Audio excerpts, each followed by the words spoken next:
Tiba-tiba istri kita hijrah, bertobat, lalu dia baca ceramah, nonton ceramah Ustadz Das'ad. Salah satu kewajiban istri memasak masakan kesenangan suami. Kalau dia pergi lama masak, dia naik Gojek lah pergi pasar. Ya 1 jam dia keliling itu pasar untuk mencari yang paling murah. Perempuan kan begitu Pak, hobinya nawar. Beda 5.000 dia keliling pasar itu. Sudah, sampailah di rumahnya, panaslah dia masak, dia sambil baca buku resep. Dia belajar. Begitu datang suaminya senanglah dia, wah masakan spesial ini. Begitu dicoba suaminya. Langsung dilihat istri, kenapa bang? Enak betul. Barusan saya dapat masakan seperti ini, nyaman. Bapak boleh bohong seperti itu. Bahkan bapak akan menghancurkan perasaannya istri ketika bapak terlalu jujur waktu itu. Goblok! Beleng-beleng lu! Hancur perasaannya perempuan. Coba ketika bapak terlalu jujur waktu itu, bagaimana hancurnya perasaan istri. Maka ibu-ibu belajarlah memasak. Ya? Sekarang ibu-ibu malas masak Pak. Dia lebih senang go food. Tidak tahu kalau di sini apa ada itu ya, makanan dibeli semua. Itu kalau kota-kota besar Pak semua dibeli. Sambal terasi pun yang sudah diulek-ulek dibeli Pak. 10.000. Semua dia beli. Lalu ibu bertanya, Ustadz, dosa enggak?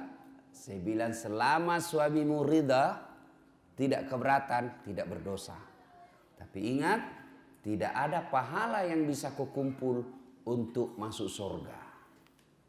Tidakkah ke pasar berkeringat itu pahala? Tidakkah mengulek-ulek itu kalian capek pahala?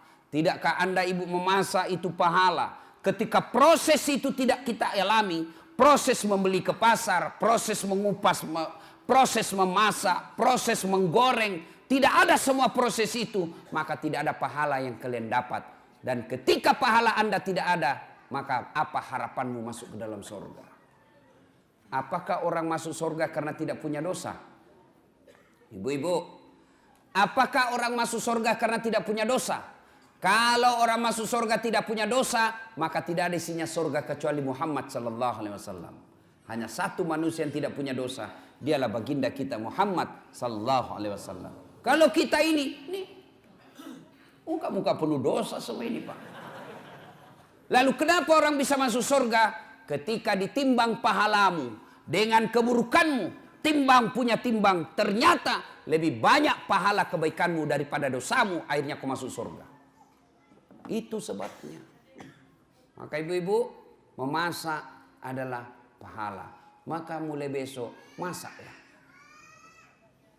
Apa hebatnya kalau ibu memasak? Apa hebatnya kalau ibu-ibu memasak di rumah? Satu, jelas halalnya. Ibu masak jelas halalnya. Masakan di luar belum tentu halal. Ayam potong, hati-hati. Banyak ayam potong yang mungkin bangkai. Banyak ayam potong yang mungkin tidak halal. Kenapa? Karena yang memotong bukan orang Islam. Banyak ayam potong barangkali haram. Kenapa? Karena dipotong bukan atas nama Allah. Pernahlah saya melihat orang ayam potong Pak. Dia potong ayam, enggak dia baca basmalah. Kan itu kalau orang potong ayam 1 ekor, 1 basmalah. Bismillahirrahmanirrahim. Ambil lagi, bismillahirrahmanirrahim. Ini penjual ayam potong, dia potong ayam 30 Pak. Dia cuma bilang bismillahirrahmanirrahim kali 30. Tidak boleh bos, 1 ekor 1 bismillah.